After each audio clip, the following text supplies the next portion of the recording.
滋賀大学経済学部企業経営学科4回生の片山義人と申します。部内での役職は昨年度は主将を務めさせていただいていました。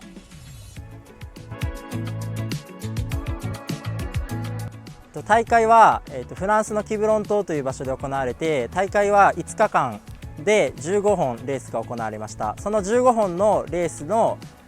ポイント、1レースごとのポイントが少なかった人が勝つっていう風なポイント制でレースが行われました。実際には大会中の風が強すぎたため4日間で11レースが行われ、そこの大会のリザルトで順位が決まりました。自身が出たクラスっていうのがオープンクラスっていうので、19歳以上のクラスの中での優勝っていう形になりました。大会自体は1日目2日目があまり順位が良くなくて4位5位を争っていたのですが、最終日の順位がかなり良かったので、そこで最終日に一気に4位から1位まで上がって優勝することができました。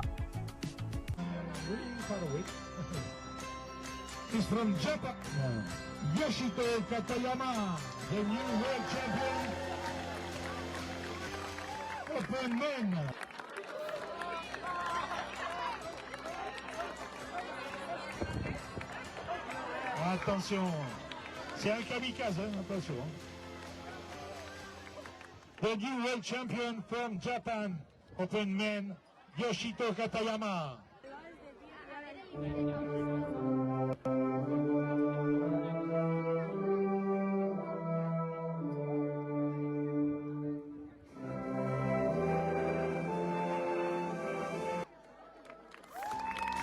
The new world champion, Open Men, Yoshito, please girl, come here. The girl.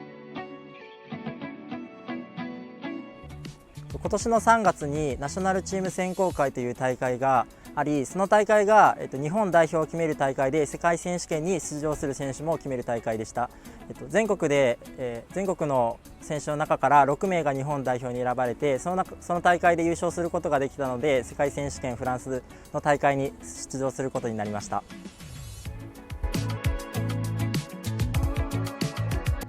出場にあたっての、練習に関する工夫といたしましては、ここで行っている松原水泳場での練習のほかに、元オリンピック選手の伊勢田めぐみ選手という方に練習を教えていただく機会を設けました。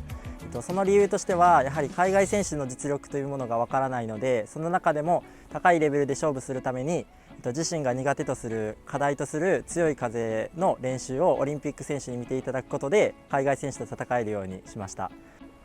海外での大会に出るにあたって苦労したことは2点あって、1つ目が移動に関してで、もう1つが食生活に関してです。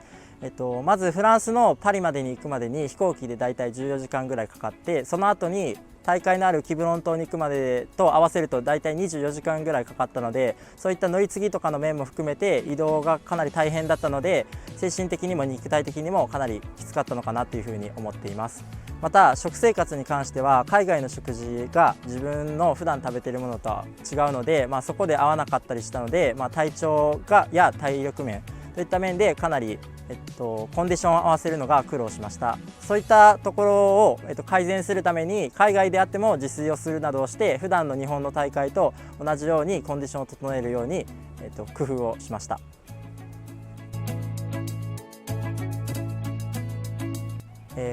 海外の試合で、一番苦労したことが、自分たちが今使っている道具とは違う道具で一回り大きいサイズを使っていたということがあります。まずその道具を乗りこなすまでに時間がかかったのと、海外はかなり風が強い状況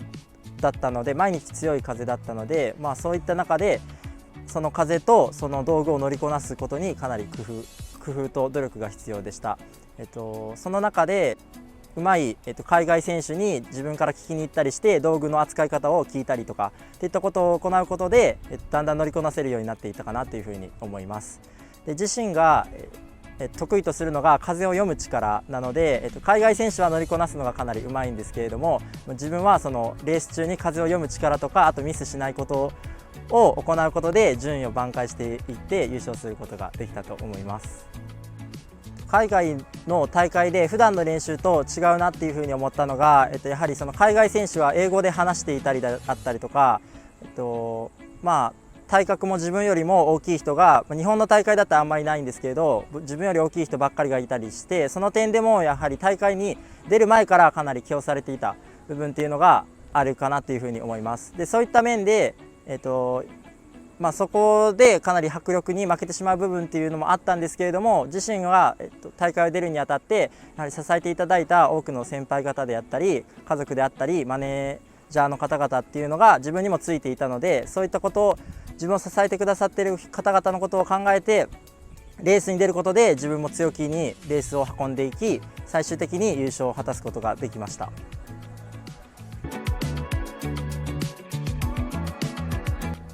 試合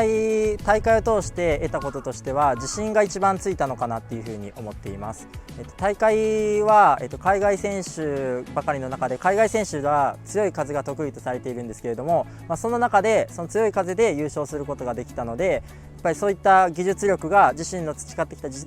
術力っていうのが海外に通用するっていうのがかなり自信につながったかなっていうふうに思っています。でこの自信を持ってこれからの大会も、にも生かしていきたいかなというふうに思います。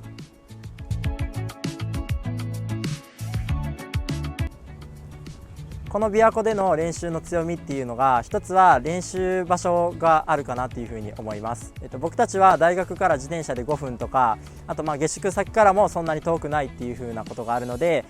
身近に練習場があってすぐに行けるっていうのがメリットかなというふうに思います。他の大学は電車で1時間2時間かけて練習場に行ったりしている中で、自分たちはとにかく練習はすぐに行けるっていうのが技術力を磨くために、かなり役立っているのかなっていうふうに思います。またもう一つが、この琵琶湖では、夏の間はかなり風が弱くて、そこで風を生み出しながら漕ぐっていうのが、パンピングっていうものが磨けられるのと、逆に冬になったらかなり北西の風が強く吹くので、そういった中で強風域の練習もできるので、弱い風と逆にかなり強い風の両方が練習できるのが強みかなっていうふうに思っています。世界選手権でも実際に、かなり強い風で大会が行われたので、ここでの練習、強い風での練習が生きたのかなというふうに思っています。日々の練習のスケジュールは、主に午前中に低速練という形で漕ぎの練習を行っています。昼休憩を挟んだ後に午後からは大会に近い形式のちっちゃい小さめのレースを行ったりであったりとか、スタートの練習という風なのを行って最後にミーティングを行っています。この部活は午前と午後の間にミーティングを挟んだり、午後の練習終わりのミーティングをかなり長く行ったりすることで、部員同士の情報共有であったり総合的に高め合ったりっていうような工夫をしているので、そういった点が強みとしてあるのかなというふうに思っています。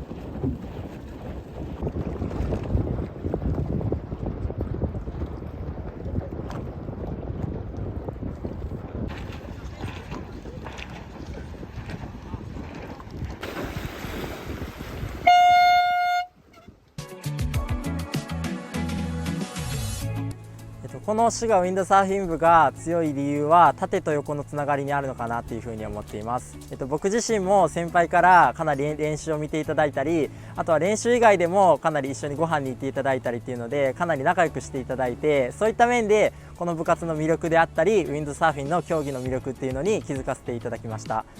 そういった縦のつながりと、あとは同会とかの仲の良さっていうのもやっぱりウィンドサーフィンでみんなで強くなるっていうのに生きていて、伝統あるこの部活がずっと強いのかなというふうに思っています。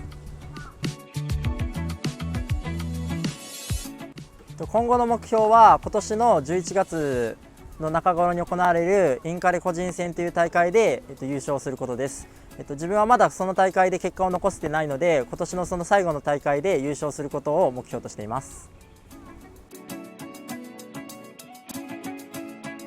今回の世界選手権は、自分自身では出場することができず、金銭面であったり、さまざまな面で OB、OG の皆様からのご支援であったり、支えてくださる皆さんからのサポートがあったので出場することができました。そういった方々に結果で恩返しすることができて非常に嬉しく思っています。自身はこれで終わりではなく、インカレ個人戦で優勝というふうなことを目標に考えているので、その大会でも結果を残して部に還元することであったり、 OB、OG の皆様により良い結果報告ができるように頑張りたいと思っています。本日はこのようなインタビューの機会をいただきありがとうございました。